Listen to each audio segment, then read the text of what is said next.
¿Qué tal, amigas y amigos? ¿Cómo han ido esas Navidades? ¿Cómo se presenta el Año Nuevo?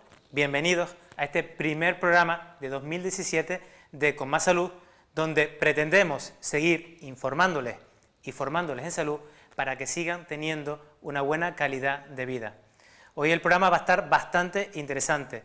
Vamos a hablar de endometriosis, una enfermedad que afecta a las mujeres, pero donde puede tener importantes problemas y repercusiones en su salud, desde dolor hasta la misma infertilidad femenina. Como ustedes saben, en este programa también pretendemos que tengan unos hábitos de vida saludables, ofrecerles también recetas que ofrezcan una dieta equilibrada y saludable. Y por eso verán, en un minuto o poco más de un minuto, les vamos a ofrecer un vídeo de cómo hacer unas sabrosas galletas de avena. Pero para comenzar este programa vamos a hablar de una enfermedad que muchas veces se confunde también con la artrosis. Les estoy hablando de la artritis reumatoide y para ello ya está en nuestro programa la reumatóloga María Ángeles Acosta. ¿Qué les parece si comenzamos ya este primer programa de 2017?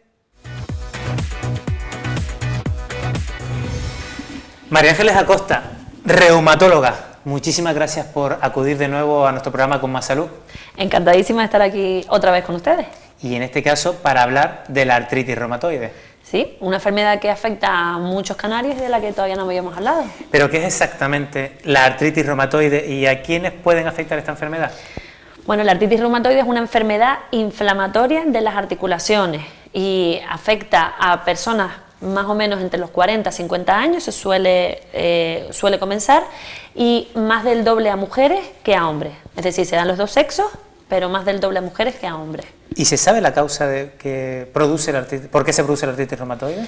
No, no se conoce la causa. Es decir, se han estudiado muchos genes que en los pacientes que tienen esos genes puede haber una predisposición a que puedan desarrollar la enfermedad. Y además no hay un solo gen, sino muchos genes diferentes que pueden predisponer a esa persona a tener la enfermedad, pero no hay ninguna causa en concreto que se haya identificado como la responsable del comienzo de la enfermedad. Responsable único, porque los genes también van a interactuar con el ambiente en el que estemos, ¿no? Sí, y además hay una cosa muy importante y es que no solo hay una predisposición genética, puede haber esa predisposición genética, no quiere decir que la enfermedad sea hereditaria ni nada así, pero puede haber un trasfondo genético. Pero sí que se ha visto que, por ejemplo, el tabaco, que es un factor ambiental, desencadena la enfermedad en personas que tienen una predisposición previa. Es decir, que no es una causa, pero sí que puede acelerar que esa enfermedad se desarrolle si esa persona tiene algún tipo de predisposición. Y hay otro factor de riesgo que es ser mujer. Sí.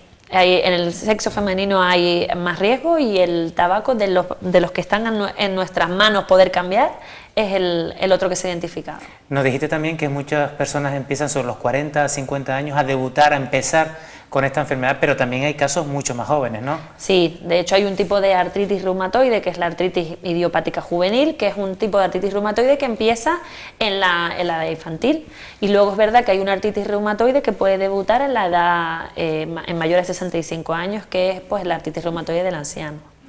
Yo creo que la siguiente imagen nos va a aclarar un poquito en qué consiste exactamente esta enfermedad y por qué se produce esa inflamación articular. Los telespectadores verán una imagen dividida de una articulación. A la izquierda está una articulación normal y a la derecha de una artritis reumatoide. ¿Nos las podrías explicar un poquito más?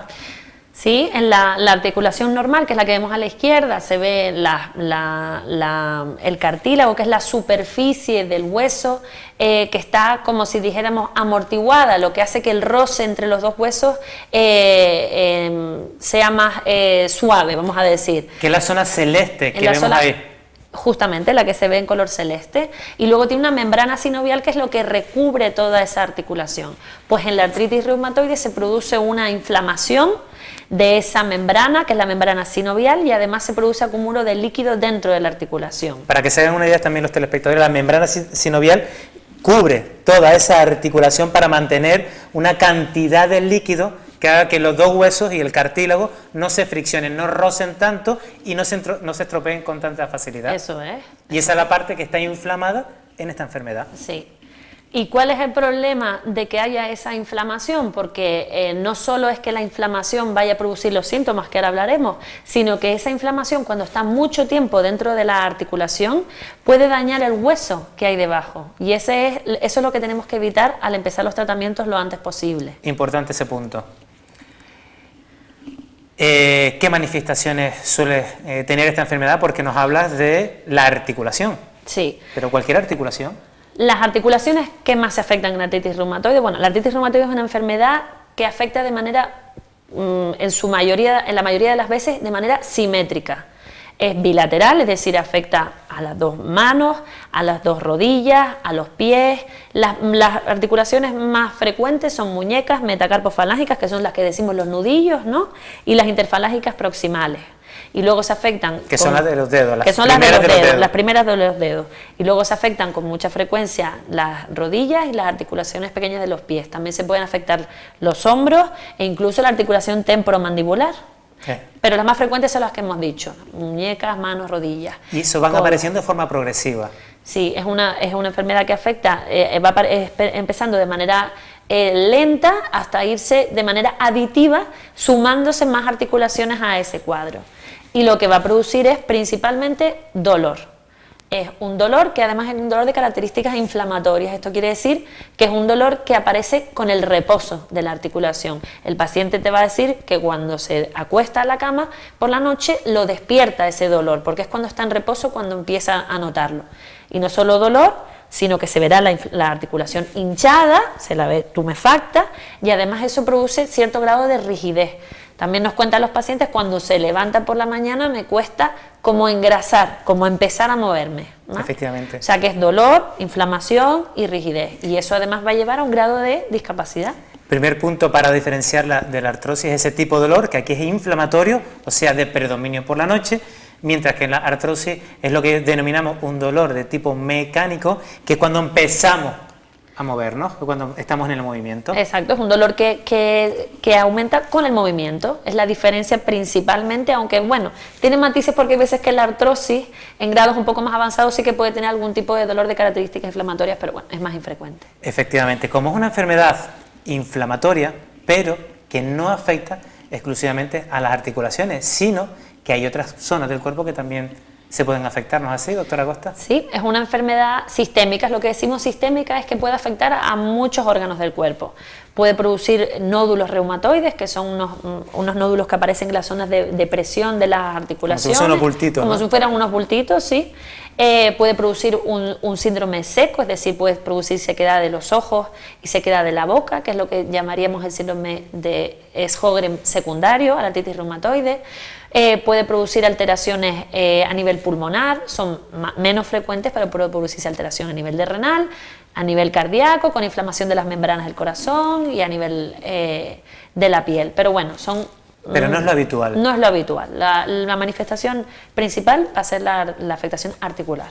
Y muchas veces estas manifestaciones sistémicas, extraarticulares, ¿se pueden limitar con el inicio precoz del tratamiento?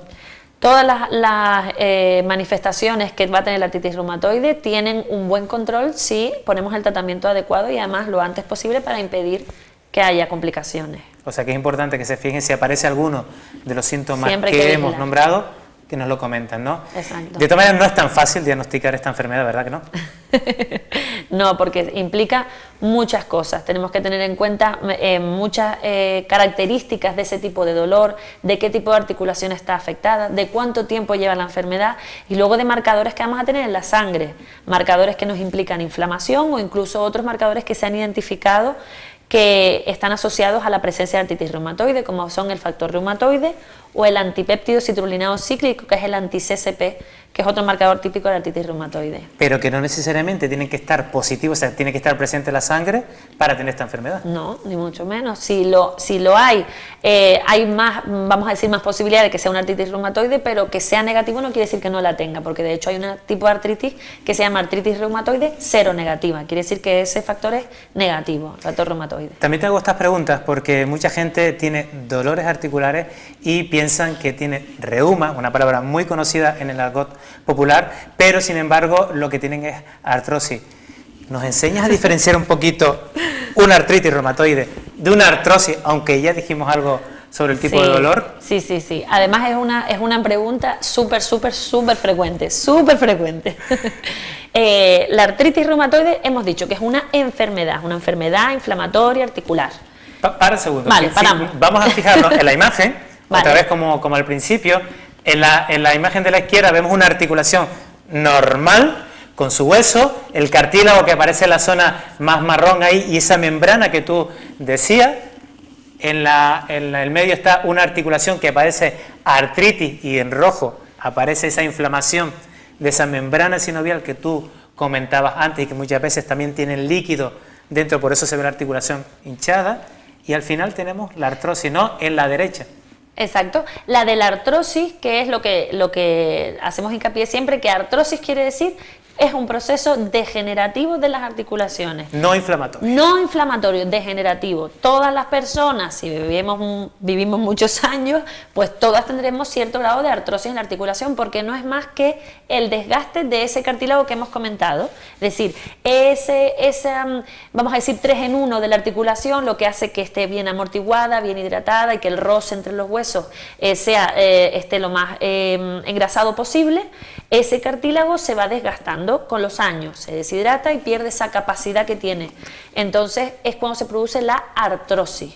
Y la artrosis además no solo desgasta el cartílago, sino que puede dañar la superficie articular porque el hueso ya está friccionando uno con el otro sin que esté el cartílago en medio para evitarlo. Claro, eso es lo que ocurre a nivel de los huesos. Y a nivel de los síntomas son también diferentes. Son completamente diferentes. En una articulación con artrosis podemos verla aumentada de tamaño, pero por crecimiento óseo, no porque haya inflamación. Es un dolor, como dijimos antes. Un crecimiento que suele mantenerse después en esa forma, esa deformidad. Deformidad, exactamente. Y luego es un dolor que además dijimos antes que es de características mecánicas, es decir, aumenta con la actividad o cuando está sentado para iniciar la marcha, y además rara vez produce inflamación. Una articulación con artrosis puede tener en algún momento determinado más presencia de líquido articular, pero no es una enfermedad inflamatoria, es desgaste de la articulación y es completamente diferente de la artritis. Porque además la artritis reumatoide también puede cursar en brotes. Y en esos momentos también la persona pues suele estar también más cansada, con fatiga, con dolores de cabeza, y la artrosis es un dolor más localizado en esas articulaciones, ¿no? Eso es. Además, de hecho, eso que has comentado es muy típico. La artritis reumatoide, uno de los síntomas muy típicos es esa fatiga, ese cansancio generalizado, porque es una enfermedad sistémica que afecta a todo el cuerpo. Importante. Aunque no es lo que nosotros queremos hablar de hoy, del tratamiento de la enfermedad, sí hay una cuestión que me gustaría resolver contigo. Habitualmente vemos además en las redes sociales muchas personas o muchos anuncios que ponen remedios naturales para prevenir o para curar la artritis. ¿Estos remedios sirven de verdad, sí o no? No. Categórica. No. Vamos a ver, las cosas que se ha demostrado, como hemos dicho muchas veces, que pueden ayudarnos, pues es a mantener una buena higiene pues de peso, tener un peso corporal adecuado, porque eso siempre ayuda para las articulaciones, hacer ejercicio con regularidad, pero esos suplementos semimilagrosos que se cuentan por ahí no tienen ningún fundamento científico. La artritis reumatoide tiene un tratamiento que es eficaz y que tiene muchísimos estudios que lo avalan y que además se ha demostrado que mantienen la enfermedad inactiva. No hay remedios milagrosos, ni naturales, ni ninguna dieta que porque la hagamos se nos vaya a ir la enfermedad. Es verdad que luego tenemos pacientes diferentes que responden de diferentes formas a unos tratamientos o a otros y hay que ir ajustando esos tratamientos, quitando uno y poniendo otro. Eso es. Y otro día hablaremos de los tratamientos de la artritis. Sí, que son bastante complejos. Bastante complejos. Efectivamente. María Ángeles, muchísimas gracias por resolvernos algunas dudas de la artritis reumatoide y diferenciarla de la artrosis, que era uno de los objetivos de esta entrevista, pero no quiero que te vayas sin que pruebes pues estas galletas, tú que eres deportista, que son de avena y de frutos rojos y que las hizo Moisés, un enfermero también, que además es muy buen cocinillas y que les vamos a ofrecer en el siguiente vídeo. Pues ¿Te gustan? Buenísima. Pues vamos a ello.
también haces posible este programa.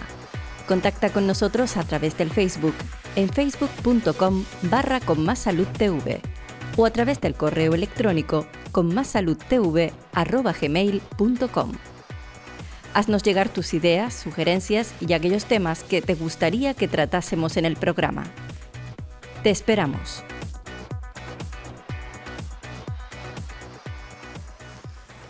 Por cierto, que hemos realizado estas galletas para podernos aprovechar de los beneficios de la avena. Propiedades que ustedes mismos pueden comprobar en la sección de nutrición de nuestra página web, centrodesaludagüimes.com. Y ya continuamos con nuestra siguiente invitada, la doctora Sebastiana Santana, tocóloga y ginecóloga en Arasalud. ¿Qué tal, Sebastiana? ¿Qué tal? Bien, aquí estamos, Pedro. ¿Cómo te llamo, Sebastiana? Chani, ¿cómo te llama casi todo el mundo? Pues Chani, me siento más cómoda así. Pues venga, pues vamos a empezar. Hoy contigo hablaremos, lo que decíamos al principio del programa, de la endometriosis. Una enfermedad que afecta a muchísimas mujeres y también tiene importantes repercusiones en la salud de ellas. Sí, sí, la endometriosis es una patología muy frecuente, que lo vemos a diario en las consultas y por lo que te consulta muchas pacientes. Y antes que nada, ¿qué te parece si nos centramos un poquito en el aparato genital y reproductor femenino? Okay. Para poder explicar y entender un poquito mejor todo lo que estamos hablando. Vale. Aquí en la parte donde se ve la parte más grande, en la parte izquierda de la pantalla, pues podemos ver las diferentes partes con las que consta el sistema reproductor. Tenemos lo amarillito que se ve en la esquina esta izquierda, es el ovario, que es el órgano donde se producen los óvulos.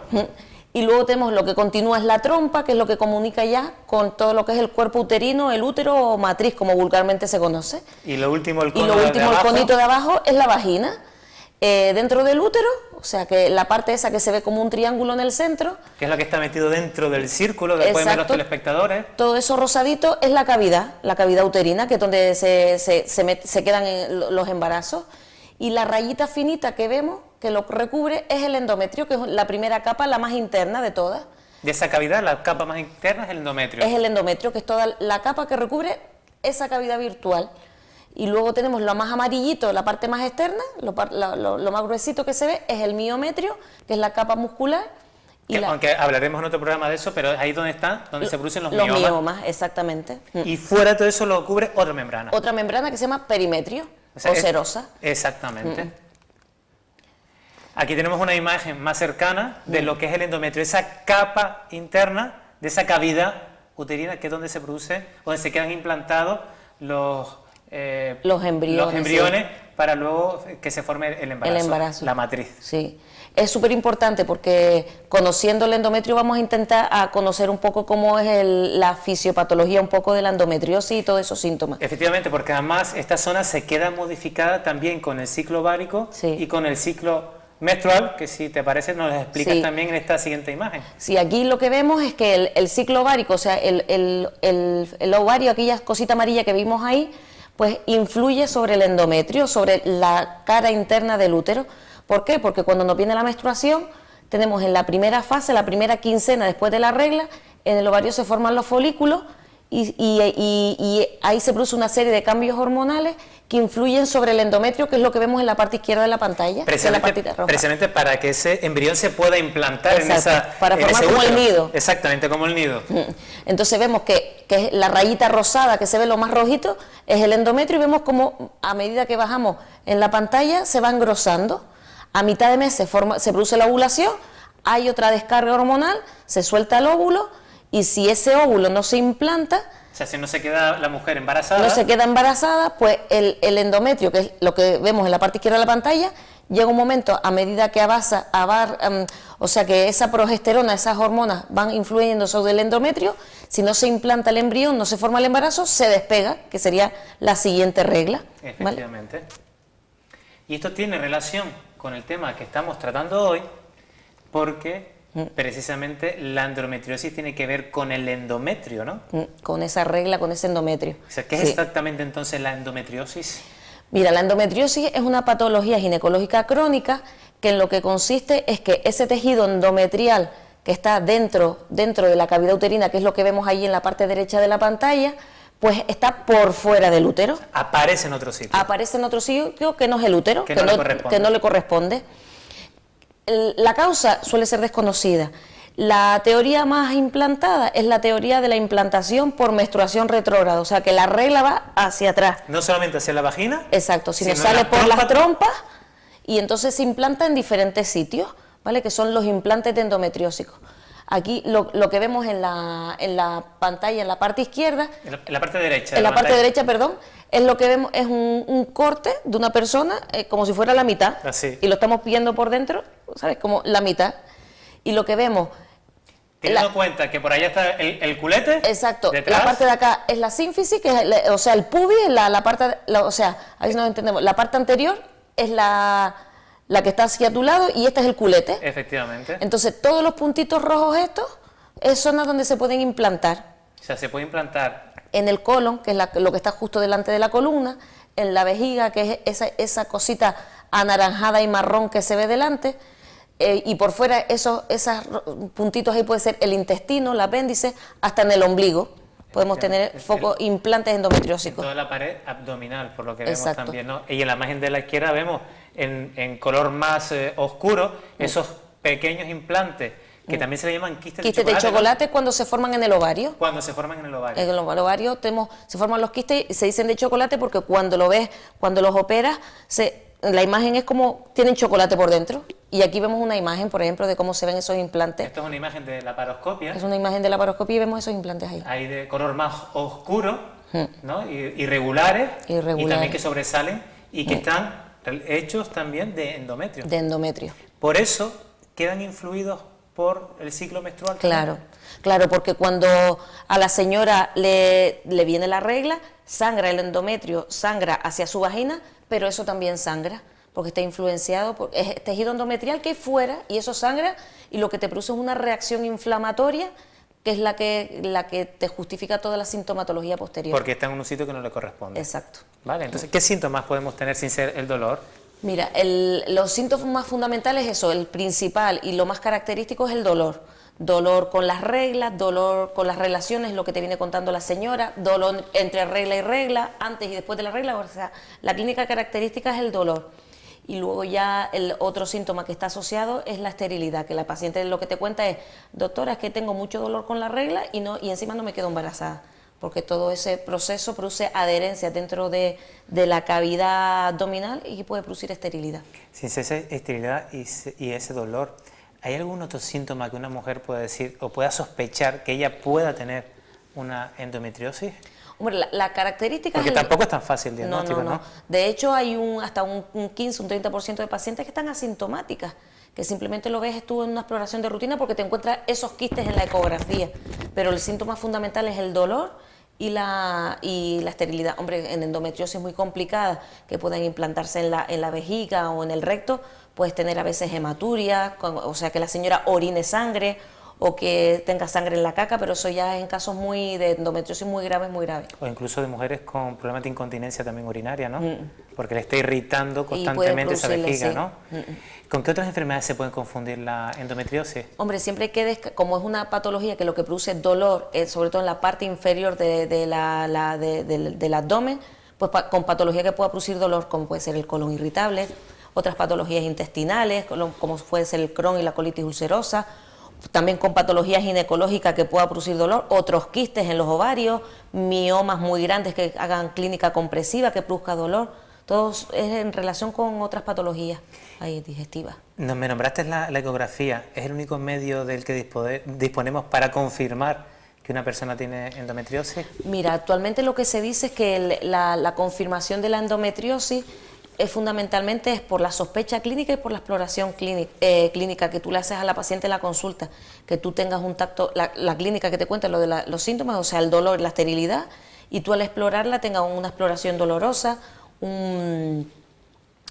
que tocas tú nódulos dolorosos en los tabiques de la vagina, que veas esos focos también en la vagina, esos implantes endometriósicos. La ecografía, a veces puedes tener una ecografía normal y no ver quistes de chocolate y la señora tiene una endometriosis. Porque pueden ser chiquititos también, porque ¿no? son muy chiquititos, así como esos que estamos viendo ahí.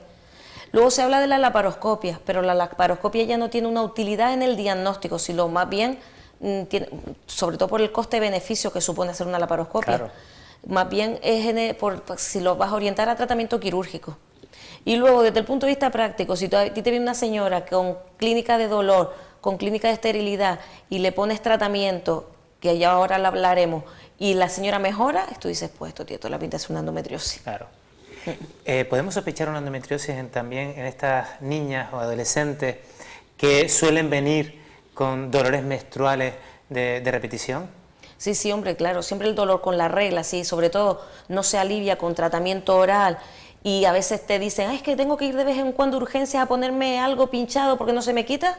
Hay que tener un poco la mosca detrás de la oreja. Sobre todo cuando pasando muchos ciclos y sigue ocurriendo lo mismo, ¿no? Porque pasando lo mismo. Porque ocasionalmente pueden tener un ciclo doloroso, 1, 2 o 3 ciclos dolorosos, ¿no? Y vamos a hablar del tratamiento, de los objetivos primero del tratamiento. Ahora hablaremos de los tipos de tratamiento, pero primero el objetivo, porque nombraste uno que era importante, ¿no? Evitar la esterilidad. Sí.